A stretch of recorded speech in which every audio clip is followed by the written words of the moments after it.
Hi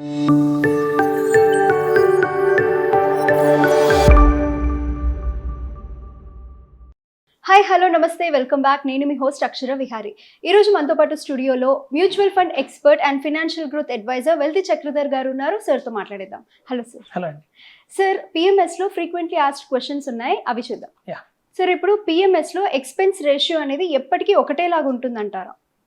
అలా ఉండదండి. యాక్చువల్గా పిఎంఎస్లో వచ్చేసి మనకి చాలా వేరియేషన్స్ ఉన్నాయి. ఇది చాలా మంది తెలియదు. పిఎంఎస్లోనే మనకి స్టాక్స్ కొని పెడతారు. ఒక మంచిగా ఎవరికన్నా మనకి స్టాక్స్ కొనుక్కోవాలి, ఒక లాంగ్ టర్మ్ హోల్డ్ చేసుకోవాలి అంటే మనకు చాలా కన్ఫ్యూజన్ ఉంటుంది. కొంతమంది కోల్ ఇండియా చెప్తారు, కొంతమంది ఏమో బజాజ్ ఫైనాన్స్ అని చెప్తారు, కొంతమంది ఐఆర్టీసీ అంటారు, సో పవర్ గ్రిడ్ కార్పొరేషన్, ఇట్లా చాలా ఉన్న 6,000 స్టాక్స్ మనకి ఏం కొనాలో మనకు అర్థం కాదు. కాబట్టి మనం పిఎంఎస్ తీసుకెళ్తే పిఎంఎస్లో ఒక మంచి అడ్వైజర్స్ ఉంటారు, ఒక మంచి ఫండ్ మేనేజర్ ఉంటారు, లేదా 20 years ఎక్స్పీరియన్స్ ఉంటుంది వాళ్ళకి.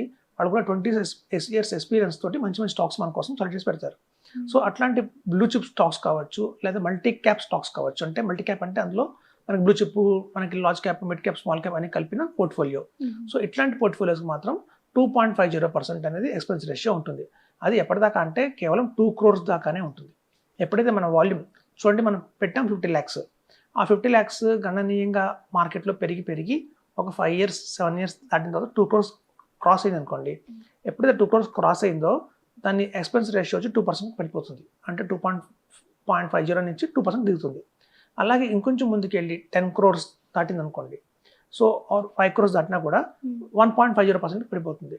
సో మనకి ఎప్పుడైతే కార్పొరేట్స్ హ్యూజ్గా పెరుగుతున్నాయో ఈ ఎక్స్పెన్స్ రేషియో అనేది తగ్గుతూ వస్తుంది గణనీయంగా. మనం చూడండి, చాలా మంది అనుకుంటాం 20 years కనుక హోల్డ్ చేస్తే 50 lakhs పెట్టి 20 years హోల్డ్ చేస్తే 20 crores వస్తుందని చెప్తున్నాం. సో ఆ 20 years వెయిట్ చేస్తే 20 crores వస్తుంది. 25 years దాకా వెయిట్ చేస్తే అదే 50 crores దాకా మారుతుంది.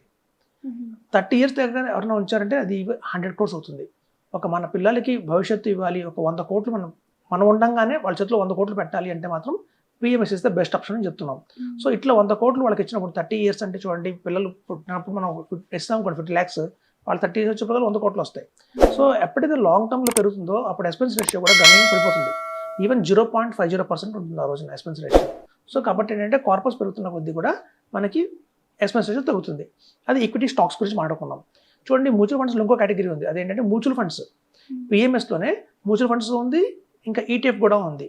చాలా మంది తెలుసు మ్యూచువల్ ఫండ్స్లో ఒక మంచి అడ్వాంటేజ్ ఉంటుంది, సెక్యూర్డ్ అనుకుంటాము. మనం కనుక డైరెక్ట్గా వేసుకుంటే మ్యూచువల్ ఫండ్స్లో మనకి ఎక్స్పెన్స్ రేషియో అనేది ఎక్కువగా ఉంటుంది. ఇప్పుడు చూడండి, మ్యూచువల్ ఫండ్స్లో వచ్చేసి 2 రకాలు ఉన్నాయి. ఎలా అంటే ఒక డైరెక్ట్ ప్లాన్స్ ఉంటాయి, రెగ్యులర్ ప్లాన్స్ ఉంటాయి. డైరెక్ట్ ప్లాన్లో వచ్చిన బెనిఫిట్ ఏంటంటే ఎక్స్పెన్స్ రేషియో తక్కువ ఉంటుంది, కానీ అడ్వైజర్ ఉంటాడు. రెగ్యులర్ ప్లాన్స్లో ఏంటంటే ఒక అడ్వైజర్ ఉంటాడు, కానీ ఎక్స్పెన్స్ రేషియో వచ్చి చాలా ఉంటుంది. 1.75, 1.9, 1.8 ఫండ్ బట్టి మారుతూ ఉంటుంది. సో పిఎంఎస్లో ఉన్న అడ్వాంటేజ్ ఏంటంటే డైరెక్ట్ ప్లాన్లో ఉన్న అడ్వాంటేజ్ ఏమో లెస్ ఎక్స్పెన్స్ రేషియో, రెగ్యులర్ ప్లాన్స్లో ఉన్న అడ్వాంటేజ్ ఏమో ఎక్స్పర్ట్ రికమెండేషన్. సో మన పిఎంఎస్లో 2 వచ్చాయి. పిఎంఎస్లో ఒక ఎక్స్పర్ట్ ఉంటారు మన వెనకాల సపోర్ట్ చేయడానికి, ఒక మంచి ఫండ్ సజెస్ట్ పెట్టడానికి, అడ్వైజ్ చేయడానికి ఒక మంచి అడ్వైజర్ ఉంటాడు. అలాగే సేమ్ టైం ఎక్స్పెన్స్ రేషియో కూడా చూస్తే స్టార్టింగ్ కనుక అప్ టు 2 crores దాకా కూడా మనకి 1.5% ఎక్స్పెన్స్ రేషియోనే ఉంటుంది.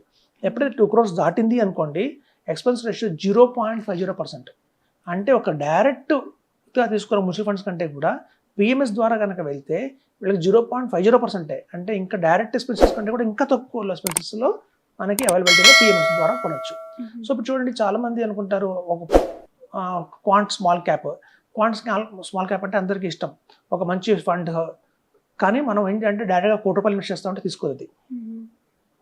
సో అలాంటి మంచి ఫండ్లో కూడా మనం 1 కోటి రూపాయలు పెట్టాలంటే అవన్నప్పుడు పిఎంఎస్ ద్వారా వెళ్తే కనుక అట్లాంటి క్వాంట్ కూడా మనం ఇన్వెస్ట్మెంట్ చేయొచ్చు. ఎప్పుడైతే మనకు వాల్యూమ్ పెరిగి 5 crores దాటింది అనుకోండి, పిఎంఎస్లో 2 ఉంటాయి. డిస్క్రిమినేషన్ పిఎంఎస్ ఉంటుంది, నాన్ డిస్క్రిమినేషన్ పిఎంఎస్ ఉంటుంది. సో ఈ నాన్ డిస్ట్రిబ్యూషన్ పిఎంఎస్లోకి వెళ్తే కనుక మనమే చెప్పొచ్చు ఫండ్ మేనేజర్కి, ఒక అవుట్ ఆఫ్ 5 మ్యూచువల్ ఫండ్స్లో 3 మ్యూచువల్ ఫండ్స్ మన చాయిస్ ఉంటుంది. సో నాకు క్వాంట్ బాగా నచ్చింది, నాకు క్వాంట్ ఇవ్వండి, పెరాక్పెరీ ఫ్లెక్సీ క్యాప్ నాకు బాగా నచ్చింది, నాకు సెలెక్ట్ ఏంటంటే వాళ్ళు సెలెక్ట్ చేస్తారు. సో మన ఇష్టం వచ్చిన best of the best mutual fund మీరు సెలెక్ట్ చేసుకోండి. డైరెక్ట్లోకి వెళ్తే మీకు వచ్చే ఎక్స్పెన్స్ రేషియో 0.90 ఉండొచ్చు, 0.65 ఉండొచ్చు, 0.75 ఉండొచ్చు. కానీ ఇక్కడ మాత్రం 0.30% మాత్రమే ఎక్స్పెన్స్ రేషియో. గణనీయంగా పడిపోతుంది ఎక్స్పెన్స్ రేషియో. సో ఈ విషయం చాలామంది తెలియదు. సో మ్యూచువల్ ఫండ్స్లో కూడా పిఎంఎస్ ద్వారా వెళ్తే, ఇప్పుడు మనం చూడండి, క్వాంట్ లాంటి ఫండ్ హౌస్లో మనకు తెలుసు మంచి రిటర్న్ వస్తుంది, కాన్ఫిడెన్స్ ఉందనుకోండి, మీరు పెట్టాలి 1 crore అంటే డైరెక్ట్గా పెట్టలేరు. ఈవెన్ డైరెక్ట్ ఫండ్స్లోకి వెళ్ళినా కూడా అది యాక్సెప్ట్ చేయదు. మ్యాక్సిమం 1 lakh యాక్సెప్ట్ చేస్తుంది. ఇట్లా పిఎంఎస్ రూట్లోకి వెళ్తే మీరు 1 crore 2 crores కూడా ఇన్వెస్ట్మెంట్ చేయొచ్చు అదే ఫండ్లో. సో కాబట్టి ఒక అడ్వాంటేజ్ అయితే ఉందండి పిఎంఎస్ ద్వారా కనుక మనం మ్యూచువల్ ఫండ్స్ తీసుకుంటే. ఎక్స్పెన్స్ రేషియో డైరెక్ట్ కంటే కూడా తక్కువ. ఇప్పుడు చూడండి ఈటీఎస్ ఉంటారు, అంటే ఎక్స్చేంజ్ ట్రేడెడ్ ఫండ్స్ అని అంటారు. అవి ఇప్పుడు చాలా పాపులర్ అవుతున్నాయి. మన దగ్గర ఎక్స్చేంజ్ ట్రేడెడ్ ఫండ్స్ పిఎంఎస్లో కూడా ఈటీఎఫ్ ఉంది. అలా ఈటీఎఫ్లో పెట్టిన లాస్ట్ ఇయర్ ఎవరైతే పెట్టారో మనం 40% రిటర్న్ కూడా జనరేట్ చేసి ఇచ్చాం. సో అట్లాంటి వాటిలో కూడా 2 crores బిలో అయితే 1.50 ఎక్స్పెన్స్ రేషియో ఉంటుంది. ఎప్పుడైతే 2 crores దాటిందో వాళ్ళ కార్పస్ వర్త్ ఆఫ్ ఇన్వెస్ట్మెంట్ గణనీయంగా 0.50 పడిపోతుంది. సో కాబట్టి ఎప్పుడు కూడా పిఎంఎస్లో స్టాండర్డ్గా ఉంటుందండి ఎక్స్పెన్స్ రేషియో. మన కార్పస్ పెరుగుతున్న కొద్దీ అది ఈక్విటీలో కావచ్చు, మ్యూచువల్ ఫండ్స్లో కావచ్చు, ఈటీఎఫ్లో కావచ్చు తగ్గిపోతూ వస్తుంది.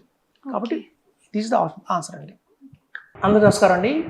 నా వెల్లి చక్ర ఛానల్ని సబ్స్క్రైబ్ చేసుకుని ప్రతి ఒక్కరు థ్యాంక్స్ చెప్పుకుంటున్నాను. అలాగే నా వెల్లి చక్ర ఛానల్లో మనం స్టాక్స్ గురించి, మ్యూచువల్ ఫండ్స్ గురించి, రియల్ ఎస్టేట్ గురించి, హెల్త్ ఇన్సూరెన్స్ గురించి ప్రతి ఒక్కరికి ఉపయోగపడే సబ్జెక్ట్స్ని మనం తీసుకొస్తున్నాం. కాబట్టి అది మీకు, మీ ఫ్రెండ్స్కి, మీ రిలేటివ్స్కి ఎంతో ఉపయోగపడుతుంది. కాబట్టి లైక్ చేయండి, సబ్స్క్రైబ్ చేయండి, షేర్ చేయండి. మీకు ఏమైనా సందేహాలు ఉంటే ఈ కింద ఉన్న స్క్రోల్ నెంబర్లో కాల్ చేసి నన్ను కాంటాక్ట్ అవ్వచ్చు. Thank you.